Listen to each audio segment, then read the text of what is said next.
A veces la historia es un espejo donde se ven reflejos remotos de hechos que ocurren en la actualidad.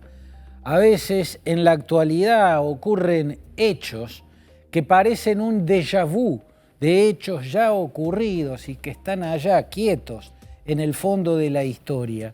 Cuando eso ocurre, aquel acontecimiento que quedó quieto en el fondo de la historia sirve para buscar en él claves de interpretación de lo que está ocurriendo ahora. Por ejemplo, la guerra de Ucrania, la guerra que se está desarrollando desde que se inició la invasión de Rusia a Ucrania, hasta se parece un déjà vu de una guerra que ocurrió en la primera mitad del siglo pasado.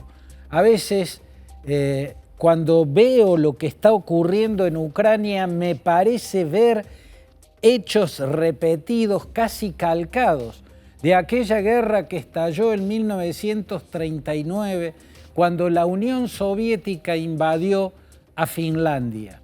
Aquella se llamó la Guerra de Invierno, porque duró casi exactamente un invierno. El invierno que empezó sobre finales de 1939 y terminó en marzo de 1940. A finales de noviembre de 1939 el ejército soviético invadió Finlandia. El hecho que había antecedido a esa invasión fue una discusión con presiones de la Unión Soviética a Finlandia para que Finlandia aceptara hacer un cambio de territorios, un canje de territorios. La Unión Soviética demandaba que Finlandia le entregara una región que se llama Karelia y argumentaba cuestiones de seguridad.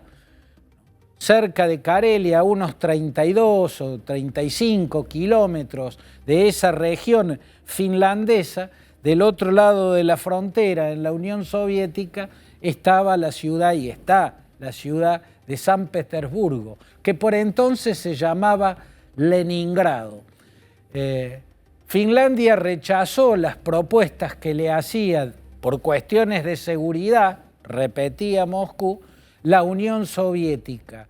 Y sobre finales de noviembre de 1939, el liderazgo soviético perdió la paciencia, culpó a Finlandia por no haber atendido sus reclamos de cuestiones de seguridad, de que necesitaba un territorio colchón porque demasiado cerca de la frontera estaba nada menos que la ciudad de Leningrado, la segunda más importante de la Unión Soviética, y necesitaban un colchón territorial para protegerla, para garantizar su seguridad. Como Finlandia no accedió a esas presiones para hacer ese canje de territorio, en la que Finlandia perdía, porque la región que tenía que entregar, Karelia, es una región muy próspera, muy rica, ¿no? Y la que recibía a cambio no lo era. Entonces perdió la Unión Soviética la paciencia e invadió a Finlandia. Ahí comenzó esa guerra, con una invasión de la Unión Soviética,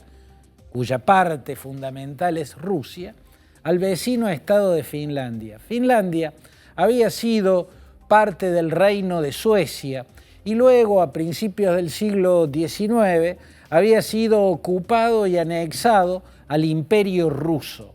Por eso la Unión Soviética, sintiendo ser heredera del Imperio Ruso, reclamaba territorios pretendiendo que le correspondían, porque se trataba de países, en este caso Finlandia, que habían sido parte del Imperio Ruso. La cuestión es que en aquella guerra Finlandia sorprendió a los soviéticos y al mundo por su tenaz resistencia. Un ejército muy pequeño, de un estado muy joven como era Finlandia, pudo resistir de una manera sorprendente al poderoso ejército soviético. Casi durante 2 meses, los avances del llamado Ejército Rojo eran avances muy lentos, muy pequeños, muy acotados, y tenía que ir incrementando sus bombardeos y cometiendo masacres para poder avanzar, porque la resistencia finlandesa fue mucho más dura y mucho más heroica de lo que los soviéticos habían calculado. Por cierto, promediando ya el tercer mes del conflicto, empezó a imponerse la superioridad numérica en tropas y en armamentos del ejército soviético, y Finlandia terminó perdiendo, sus defensas se terminaron derrumbando. La Unión Soviética anexó los territorios que buscaba, Karelia y otra porción territorial un poco más al norte, y quiso poner, pero no pudo, un régimen títere en Finlandia. Cuando inició la invasión, el objetivo que se habían planteado los soviéticos es anexar los territorios que buscaban y convertir al resto de Finlandia en un estado satélite, imponiendo en Helsinki, la capital finlandesa, un régimen títere que respondiera a las órdenes de Moscú. Como la resistencia que se encontró en Finlandia fue mucho más allá de lo que esperaban, fue mucho más dura de lo que esperaban, y la guerra le costó mucho más. En tropas perdidas, el material de guerra perdido, sufrió pérdidas muy grandes el ejército soviético, y también en imagen, porque la resistencia finlandesa le dio prestigio a Finlandia, hasta entonces un estado casi desconocido para el resto del mundo, y el resto del mundo apoyó a Finlandia. Fíjense que igual ahora las potencias de Occidente se indignaron con las masacres que cometían los soviéticos en aquella guerra de 1939-1940, pero no mandaron tropas a defender a los finlandeses. Sancionaron a la Unión Soviética, incluso la dejaron fuera de la Sociedad de Naciones, la antecesora de la Organización de las Naciones Unidas. Pero más allá de las sanciones económicas, las sanciones diplomáticas, no hubo otra cosa, no hubo ayuda militar directa de las potencias de Occidente a los finlandeses para resistir a los rusos. Por eso terminaron perdiendo, pero como la resistencia fue más dura y a los soviéticos les costó mucho más, la imagen soviética en el orden internacional quedó destrozada, mientras que la imagen de Finlandia había cotizado, había ganado un inmenso prestigio. Con eso a su favor, pudo lograr en la negociación perdió territorios, se le impuso la neutralidad, Moscú le impuso ser un país neutral, pero logró preservar su soberanía y logró que en Helsinki no pusieran un régimen títere de Moscú. Logró seguir siendo Finlandia, con menos territorio, pero soberano, no un estado satélite de Moscú. Después esa guerra tuvo posteriores episodios cuando Alemania, la Wehrmacht, el ejército del Tercer Reich, entró en la Unión Soviética, hubo una contraofensiva finlandesa, pero finalmente, después de 3 años de idas y venidas, se volvió al Acuerdo de Moscú de 1940, el que había puesto fin a esa guerra. La triunfante Unión Soviética le impuso ser neutrales para siempre y le quitó el territorio que buscaba, pero Finlandia salió con más prestigio y salvó su soberanía. No se convirtió en un satélite de Moscú.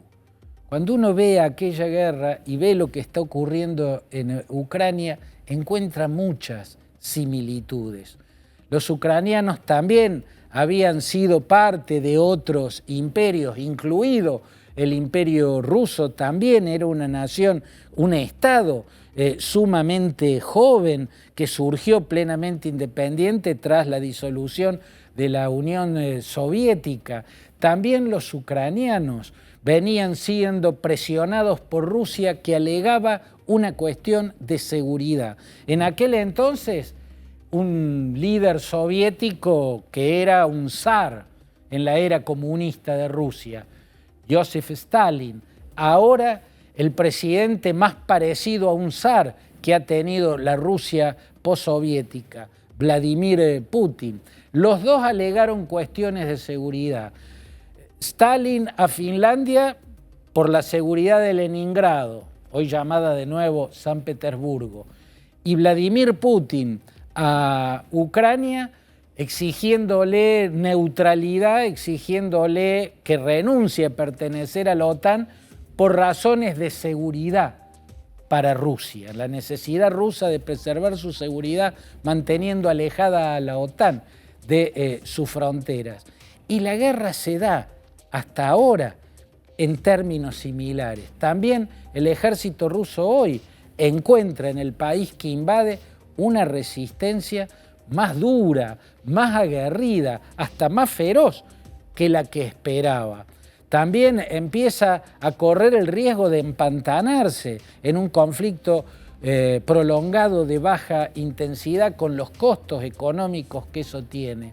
También el hecho de la necesidad de recurrir a masacres y bombardeos, de hacer bombardeos de saturación a grandes urbes, a ciudades, a centros urbanos, matando civiles en cantidades, empieza a desgarrar la imagen internacional de Rusia como en aquel entonces, la guerra de invierno, la llamada guerra de invierno, que detonó la Unión Soviética al invadir Finlandia, afectó negativamente la imagen que hasta entonces tenía la Unión Soviética en el mundo. Ahora está sufriendo Rusia esa caída en su imagen y está encontrando esa resistencia en los ucranianos que, como aquellos finlandeses de principio de la década del 40 del siglo pasado, empiezan a ser admirados por el mundo. Tampoco el mundo conocía tanto a Ucrania. Ucrania se coloca en el centro de la mirada convergente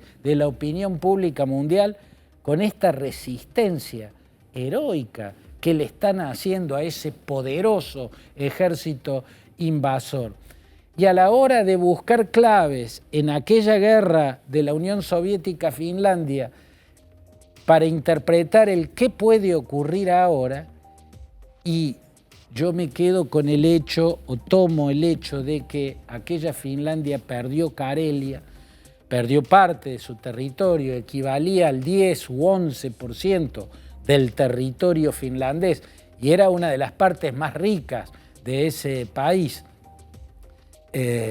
También se le impuso neutralidad, por eso nunca Finlandia había ingresado en la OTAN, pero salvó su soberanía. No fue un estado satélite, no hubo un régimen títere de Moscú en Helsinki, y esa soberanía le permitió construir una democracia y relacionarse en profundidad con Europa. Eso es lo que podría aspirar a esta altura del conflicto a salvar Ucrania. Yo creo que ya tiene que dar por perdida la región del Donbass, ya tiene que dar por perdida Donetsk y Lugansk, tal vez también tenga que dar totalmente por perdida la península de Crimea. También tiene que resignarse a deponer su pretensión de ingresar a la OTAN. Rusia, si como aquella Unión Soviética terminó derribando la defensa heroica, la resistencia heroica de los finlandeses, tal vez esta Rusia termine derribando la resistencia heroica que hasta ahora se mantiene en Ucrania, pero la superioridad numérica en tropas y en armamentos puede hacer que en algún momento el ejército ruso termine entrando a Kiev, a Odessa, a Dnipro, a todas las principales grandes ciudades ucranianas. Entonces, a Ucrania le quedará salvar lo que en aquel momento salvó Finlandia. Además de su prestigio internacional, además de conquistar una gran valoración a nivel mundial, le queda salvar su soberanía y su democracia. Si Ucrania pierde la región del Donbass, pierde definitivamente Crimea, pero salva su soberanía, si depone su reclamo de ingresar a la OTAN y acepta ser neutral siempre entre los bloques hoy existentes, pero salva su democracia y evita que lo que quede de Ucrania sea un satélite de Rusia y evita que Moscú le ponga un régimen títere en Kiev, entonces habrá logrado un triunfo muy grande, como aquel que lograron los finlandeses, a pesar de haber perdido la guerra de invierno.